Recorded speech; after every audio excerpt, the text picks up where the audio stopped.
go. And welcome to Around the Ozarks Spotlight. Each week we uncover the stories behind the people who live and work in Southwest Missouri.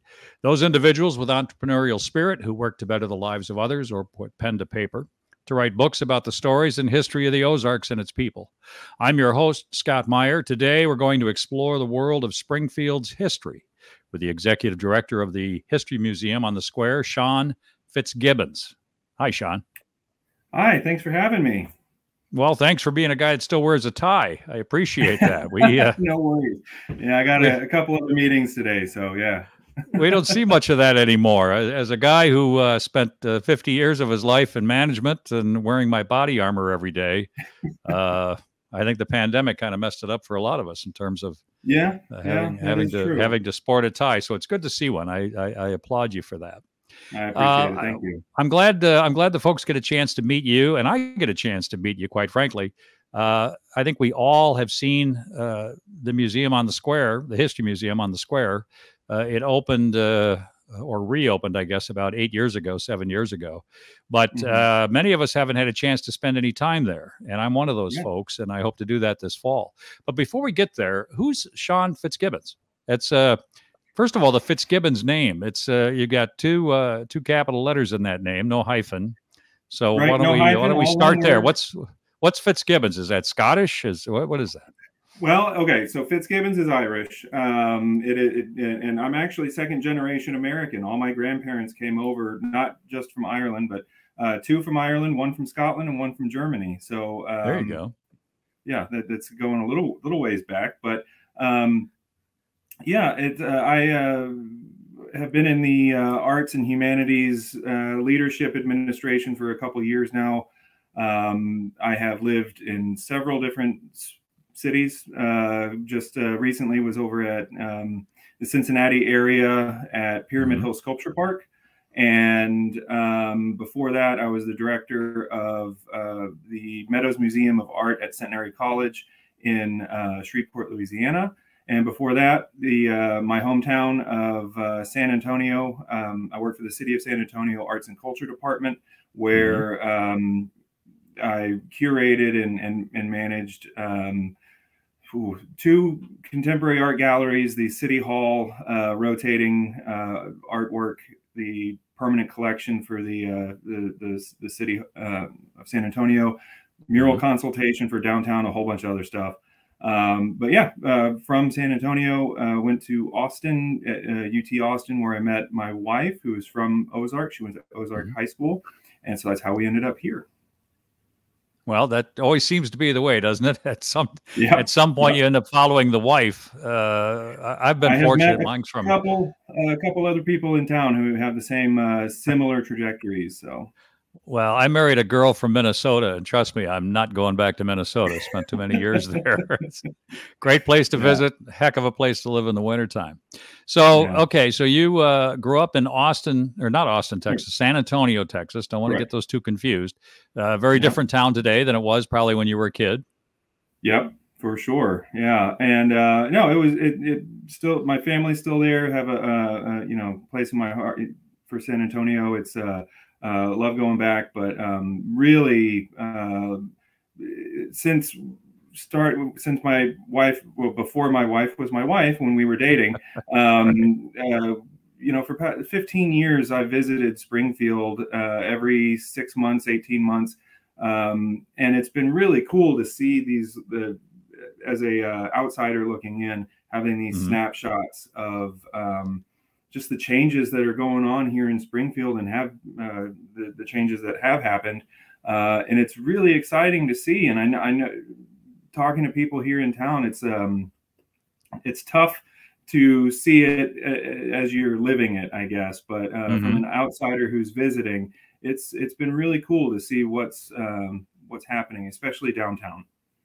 Sean FitzGibbons, my guest today on Around the Ozark Spotlight. Sean is the executive director. And I guess I could say new executive director. It hasn't been that long for the History Museum on the Square. If you compared it to something, given that you've lived around the country, Springfield's been around a long time, city of about 250,000 people. Retail area is probably 500,000 to 1 million people. what would you compare it to? Because a lot has changed. Mm. I've lived there about 8 years. It's changed a lot just in my 8 years. But it always reminds me, I used to do a lot of business in Nashville in the 90s, Mm. late 80s and 90s. And it seemed a little bit kind of like Nashville was then, kind of quiet, great place to raise a family, but really kind of an unknown that provides a lot of opportunities for folks if they knew we were there. I don't like telling a lot of folks about Springfield, tell you the truth. Sure. Yeah, I kind of like to keep it. It's kind of like the Gulf Shores, right? Until it showed up on HGTV, nobody knew it was there. Now everybody knows it's there. So it's funny. My brother does a lot of construction producing for HGTV, and he was just a couple months ago down in Gulf Shores. Yeah, well, keep him away. Yeah. It's funny. I was just talking to somebody about that same thing. It's when I was in San Antonio, I had a friend who was in a band, and I remember we were talking one night after a show, and he said, for the longest time I was thinking, nobody cares what the music scene in San Antonio is doing. And then he said, oh, wait, nobody cares what the music scene in San Antonio is doing. We can do whatever we want. And I think there's that, people, the community here in Springfield is kind of, we're at that moment where the creatives, this creative economy, this creative community, there's a lot of push that I think is just about to break through, and I'm really excited. Yeah, I agree. I think you've got the big music thing that happens in Austin every year. I used to have some stations that I managed up in Ann Arbor, Michigan. Ann Arbor has a big one every year. And I thought, coming to Springfield, we're about midway between the two. And there's a lot of music that originates out of Springfield. A lot of people named Presley. And believe it or not, a lot of them are related to the original Elvis Presley. So, I mean, there's the roots go deep. Oh, yeah. I mean, we had the Ozarks Jubilee here, which was it was the first nationally syndicated music show that was outside of New York and LA. And the roots run deep. And talking about Austin, we had an Austinite, Willie Nelson, actually moved here. He was bussing tables at the pancake restaurant that was attached to Ozark Jubilee, trying to get on stage. Is that right? Yeah. So the music scene in Springfield has a long and storied history, but the creative community here in Springfield has a lot that we can celebrate, and I think I'm excited to be a part of that story, even if it's just as a storyteller. So, Sean, what got you interested in being a curator in the first place? I mean, does your family have a history of working with museums or art galleries? Or my dad is a public artist. He has his own practice still to this day, and he was as far as I can remember, he was always putting together nonprofits, community grassroots organizations. My mom. I was born in St. Louis right after my dad got out of WashU, and that's where he met my mom. And so they've always had this grassroots community building as almost like a hobby outside of their 9-to-5s. And that passion for grassroots community building based around culture, arts, humanities, etc., has always been kind of my, professional mission statement. And when I saw the History Museum on the Square was hiring, we were trying to get back closer to family. And my background in visual arts, looking back at it as a curator and administrator, it has always been about the storytelling. Even when I was doing visual art, contemporary art exhibits, I realized that it wasn't all the shows that I was putting together wasn't necessarily about high contemporary art theory. It was always about the storytelling, and with falling in love with the region and having this opportunity at the History Museum on the Square, it just made a lot of sense for me to apply, and thankfully was offered the position. So let's talk about surprises. Have we found any surprises now that you've been in that position for a while? What do you mean by surprises? Surprises in Springfield's Well, history? it's a history. It's a museum of history. I would assume or presume that there are some things about this area that maybe you weren't aware of, or maybe yeah, no, I was. Maybe there's some things that you've uncovered since you've been here. Yeah, I have. Like I said, had visited the area for quite some time, and I just talking with locals before I got here. It just, there was this sense of, I think the quote was, "It's just as good a place as any." But what really surprised me was how many really cool stories are from this region, not just the region, but Springfield specifically. Like, sure. For example, the Cobra Scare, the 1953 Cobra Scare, where Cobra. Wait, Cobra the snake? Yes. Are snake. You not aware of the story? I'm not aware of this. No. Okay. So in 1953, I'll give you a very condensed version. You can visit our time travel trolley to hear the whole story. But 1953, a couple king cobras started showing up in people's lawns and intersections here in Springfield. Actually, one of the, I think the first one was at National in St. Louis. And so the first one popped up. I think the homeowner decapitated it with a rake, and so then another one showed up, and a couple other ones showed up, and so it became this what they called the Cobra Scare. It actually made national headlines in like Life magazine, and so the SPD came out in force. There were roaming bands of snake vigilantes that were going through with garden implements, to the point where they were getting desperate, and they had a panel van equipped with a public address system, and they were playing snake charming music. Just anything they could think of to get. And in the end, there were 11 cobras that were collected, and it turns out in the 80s, the culprit came forward because statute of limitations had passed, and I forget his name, but to find out his name, come to the History Museum on the Square.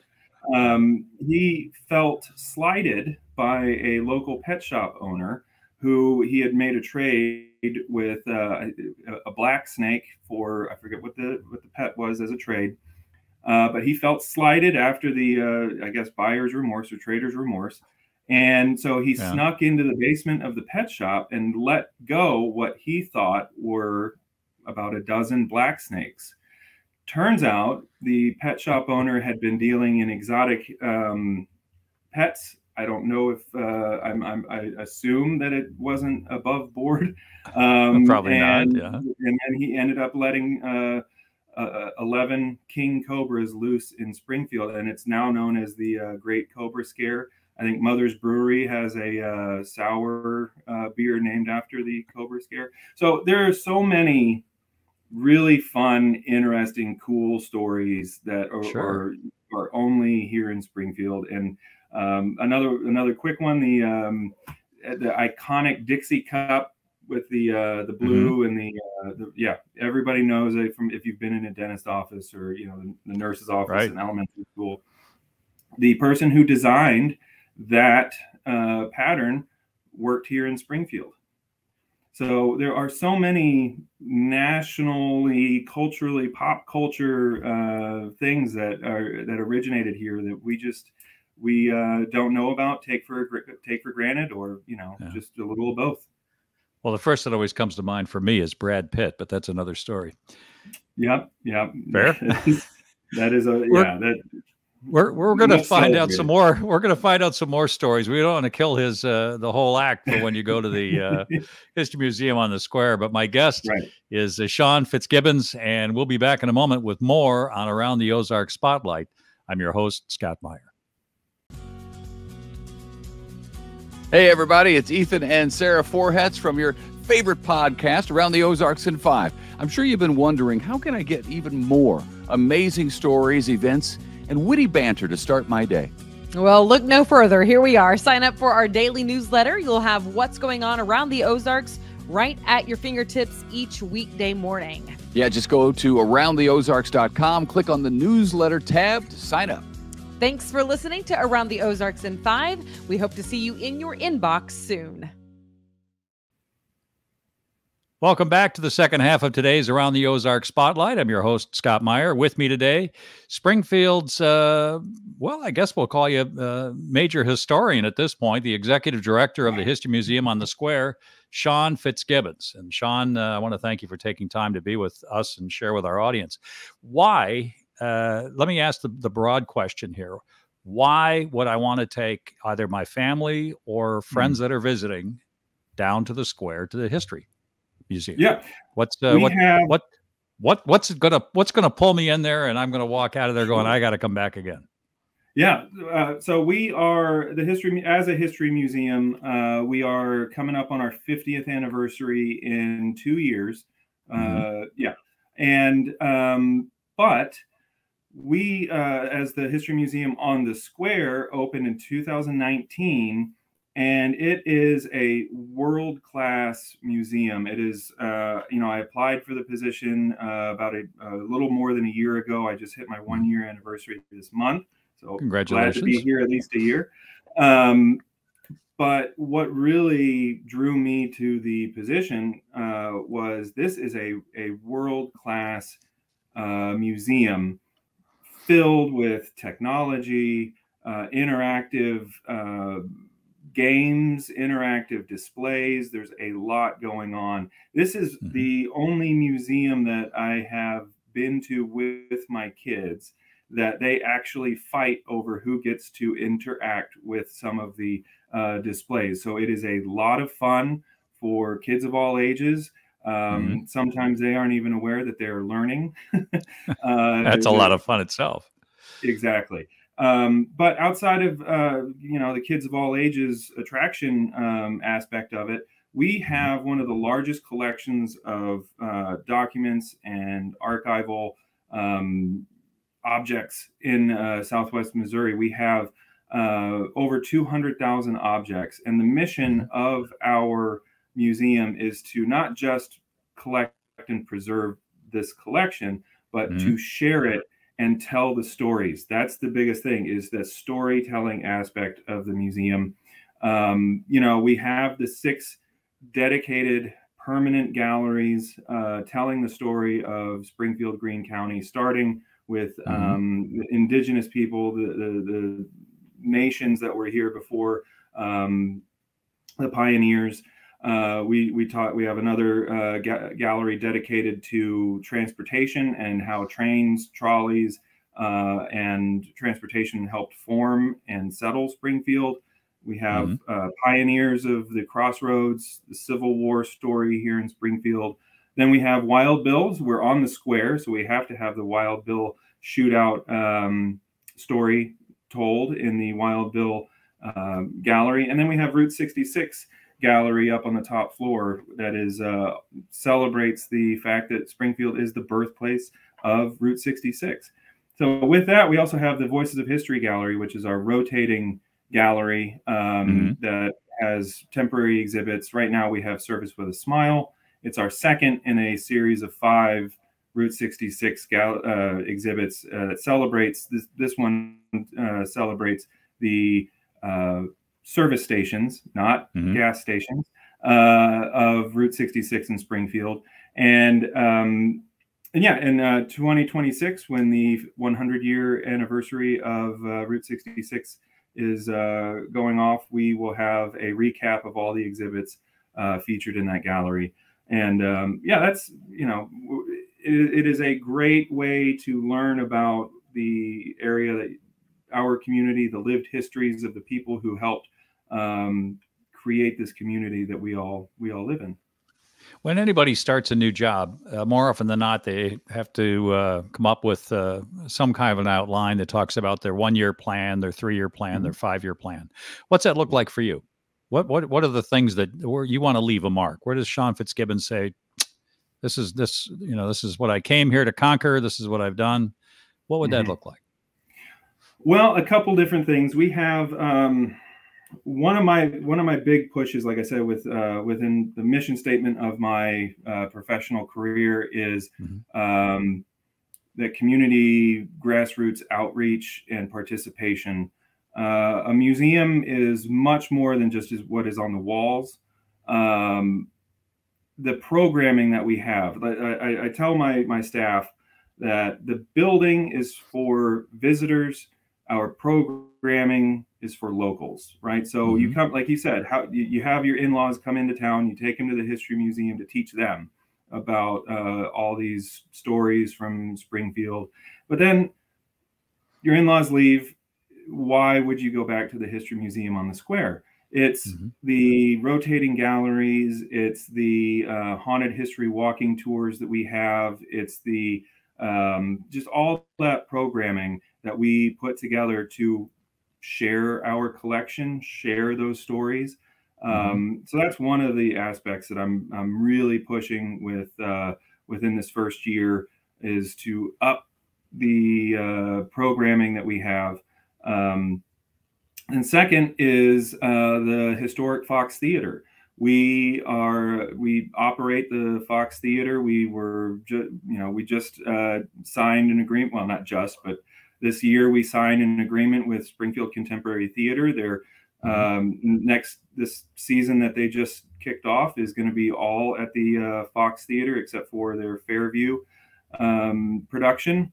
And that's a part of the first 18 months, is to really get the Fox open and available to our community, with the end goal of putting together a plan to renovate the Fox and restore it to what it once was back in the 20s, 10s, 30s, 40s.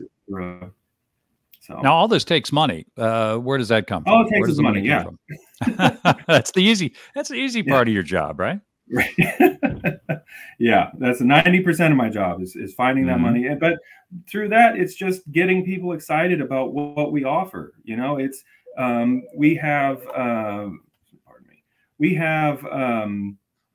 so much going on that we need to tell that story of what all is happening here at the History Museum to get people excited, to get people back through the door the second time within a year, hopefully, more than that, but to build up and tell that story. And then, if we are doing our job, then that money will be there. So but we're always looking for support. If you feel like sponsoring, donating, etc., please visit historymuseumonthesquare.org.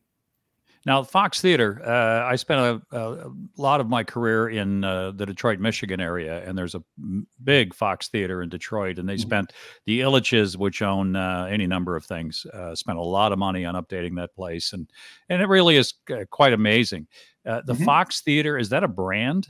Were there Fox Theaters all across the country, and Springfield happened to get one, or? Yeah, there were. There's one up in St. Louis. So when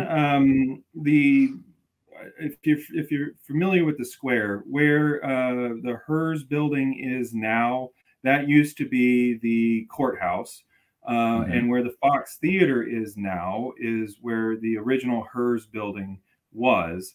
1916, the HERS building burnt down. And so in 1919, I forget who put it together, but the Electric Theater was built in that spot. And so that was a vaudeville, live performances, music, all that. And in 1947, that theater burnt down. And then the Fox, everything was made out of wood, and they were using gas lights, and and so old,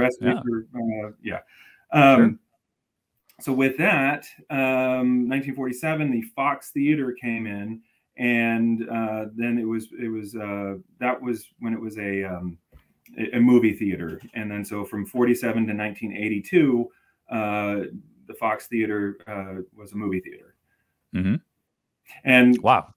I'm gonna trivia question here. 1982. What was the last movie that was shown at the Fox Theater? 1982. A hint: midnight showing. Midnight showing. 1982. Oh gosh, probably Rocky Horror Picture Show. Yep, you got it. Yep, that was the last movie shown in the Fox Theater when it was a movie theater. So, and we go into a little bit of that with our haunted history tours that are going on right now. Yeah. So. How about some more stories without taking all the fun out of making the walk around the History Museum itself? Of course. I mean, those are fascinating. You were talking off air about some things. It's just it's always fascinating to hear this stuff. Oh man. Well, okay. So we talked about the Cobra scare. Okay. Well, we talked a little bit about Wild Bill. Are you familiar with the shootout story? Wild Bill Hickok, is that who we're talking about? Yes, Wild Bill Hickok. James Butler, who was known as Wild Bill Hickok, was in Springfield. I'm not aware of that. Well, yeah. I mean, he lived here and was playing cards over at the Lion House, which I think is now where Ernie Biggs and Systematic Savings is on South Street. It was Lion House, and so Wild Bill was he was not on the same side of the Civil War as the Confederate. Davis Tutt, I have to follow up, but he was on the Confederate, involved in the Confederate Army. I forget at what capacity. I don't think he was enlisted, but so they were not friendly. And to put, I guess, a little bit more into the situation, Wild Bill was known as a ladies' man because he bathed more than once a week, and he dated Davis Tutt's sister, allegedly. This is what as far as there's no documentation of that, and so they were not. Davis Tutt was financing everybody else at the table at a poker game for that were playing Wild Bill. And so at the end of the night, Wild Bill was out of money and had a big debt to the table. And so he gave Davis Tutt his pocket watch and said, "Here's my pocket watch for collateral. I better not see you showcasing or showing it off, around town." And Davis Tutt said, "Sure." So he got Davis Tutt got the pocket watch. The next morning, Davis Tutt was showing off the pocket watch right on the square, right in front of the courthouse. Wild Bill comes up from South Street and sees Davis Tutt, and from, I think it was 75 yards away, shouts at him, and he says, "Davis Tutt, I told you not to do that," basically. And then he said, well, witnesses say that Davis turned to fire first and missed, and then Wild Bill from 75 yards took aim, hit him right in the chest. He spun around, fell on the courthouse steps, and passed away. And then Wild Bill, a couple days later, ran for sheriff. A couple days later, was acquitted of murder and self-defense. A week later, ran for sheriff, and unfortunately or fortunately, was not elected. And then he moved on and eventually met his demise in Deadwood. That was a hell of a shot. Yeah, from 75 yards away. Yes, on one of those with a handgun. Yeah. No, it was. He was well known for the practice that he was well known as a crack shot. My favorite story. I mean, we could go off. Well, you're out of time now, Sean. You've told so many great stories. You're running out of time. So in the last 40 seconds we have, share with the folks when they can see it, what it costs to bring a family. Sure. Yeah, we are open Wednesdays through Sundays. Wednesday through Saturday, we are open 10 to 5 p.m. Sundays, we are open 1 to 5 p.m. Let me get this correct. adults are $16 and kids are $10 or $13. Yes. No. Adults are $16. Kids 4 to 12 are $10. Seniors, military, and students are $13. We do group. We do group pricing. $10 per if we have 24 hours notice, and we also have tours and presentations that we put together for people. I want to thank my guest today, Sean FitzGibbons. Sean, the executive director of the History Museum on the Square here in Springfield. And also all of you for joining us. I want to thank my producers, Taylor Worley and Jay Stevens, as well as everyone out there who spent the time with us this last half hour. If you happen to miss all or part of today's program, find it in its entirety on the MidwestFamilySpringfield.com website, the AroundTheOzarks.com site, or our new app for ATO, which can be found in Apple apps or Android apps, where you can also hear and view today's show, as well as hear and see earlier shows from this year and last. I'm Scott Meier, your host, and remember, every day's a gift. Thanks.